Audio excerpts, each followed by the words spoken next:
On to China now. It may soon claim a title of the world's largest tourism market. For decades, it has long belonged to the United States. A new report by the World Travel and Tourism Council suggests that China's travel industry is growing at such a rapid pace. It also suggests that it could become the leading travel and tourism economy within the next decade itself. Just to break this down and also focusing on what really is driving this remarkable surge. First, China has been aggressively opening up its doors to international visitors.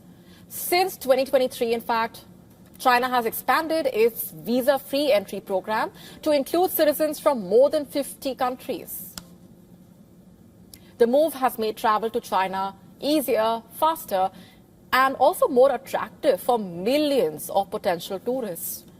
China's massive domestic market is also its biggest advantage. Last year alone, Chinese citizens took more than 6.5 billion domestic trips. Just to break this down further, another major factor is infrastructure.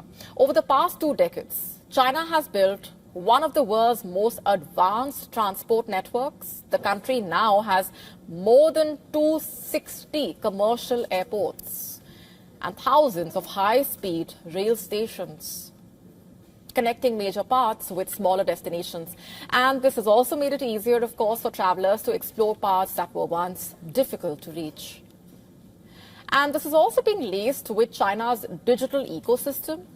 It's helping create a seamless travel experience. From mobile payments to online bookings and transport applications, tourists can basically move around the country with greater convenience. Travel preferences are also evolving. Chinese travelers are increasingly spending on experiences, food, shopping. The country's younger consumers who are driving much of the demand. All of this is translating into big numbers. China's travel sector is valued at around $1.8 trillion last year. It is projected to grow to $3.5 trillion by 2036. And if these trends continue, China will continue to be a top tourist destination. Our top story getting you the latest from France. A short while ago, US President Donald Trump, after holding a bilateral meeting with the Indian Prime Minister, told reporters at that G7 meeting that he had a very good conversation, adding that the two sides are working on trade deals. Trump called Prime Minister Modi a tough negotiator and praised the Indian Prime Minister repeatedly.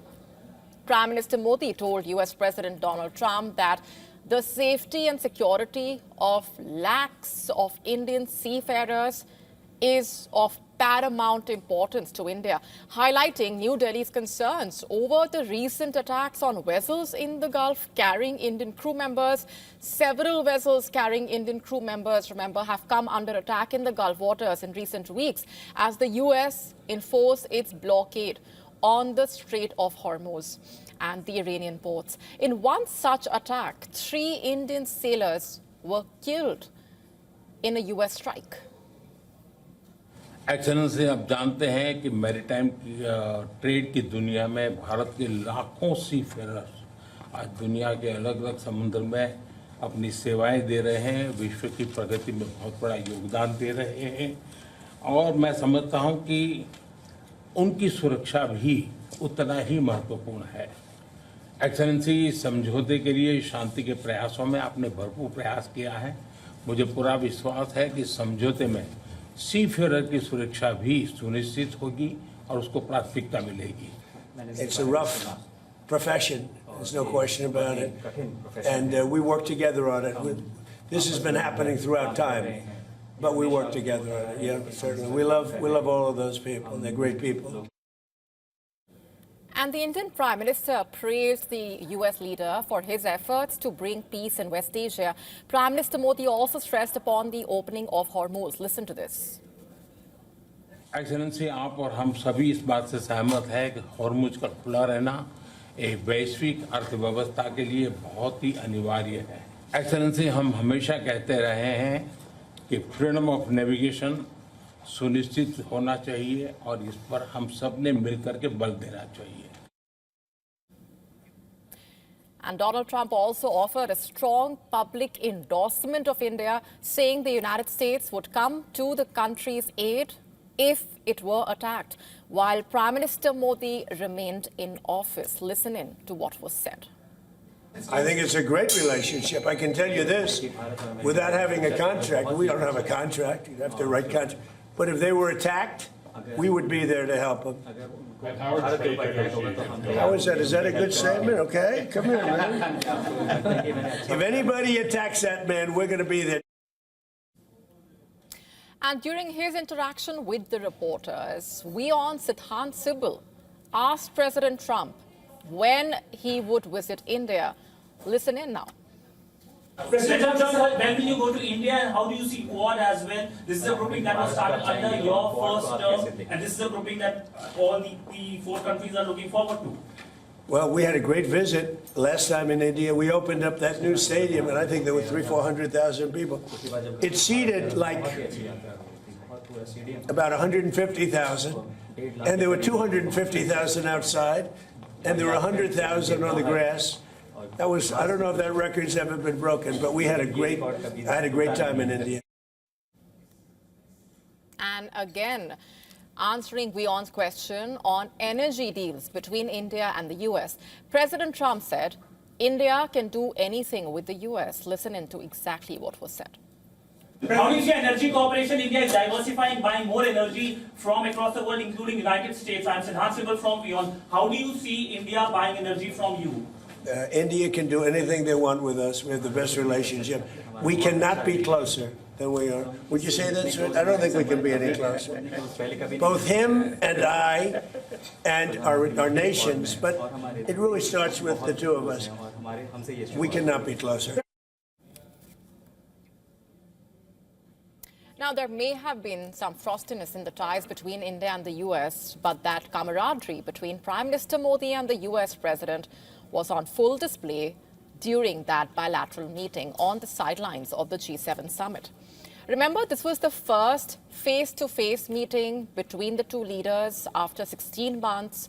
Trump had labeled India earlier a hellhole and a dead economy in reference to the statements that were made. The US, in fact, earlier also imposed stiff tariffs on India, remember.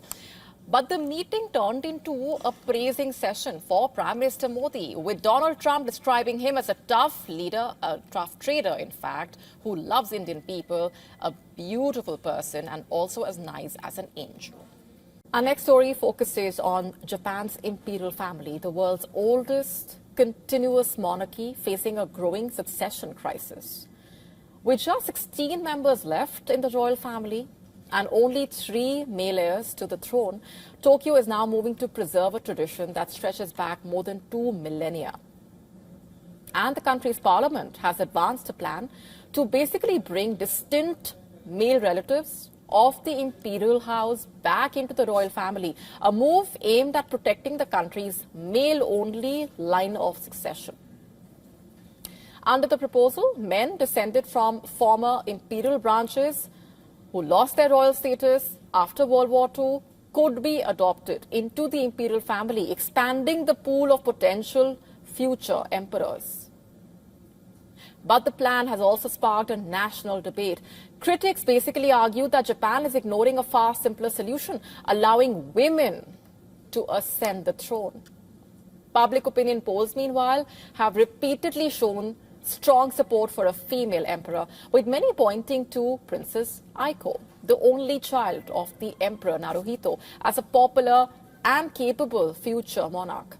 Yet, conservatives insisting that the imperial line must remain strictly male, calling it a core part of Japan's traditional identity. And the debate also highlights a broader question here that faces modern Japan: whether centuries-old customs can actually survive in a changing society. For now, Japan appears determined to preserve the male line, even as calls grow louder for the imperial family to embrace change. To stay up to speed with the latest news, download the WION app and subscribe to our YouTube channel.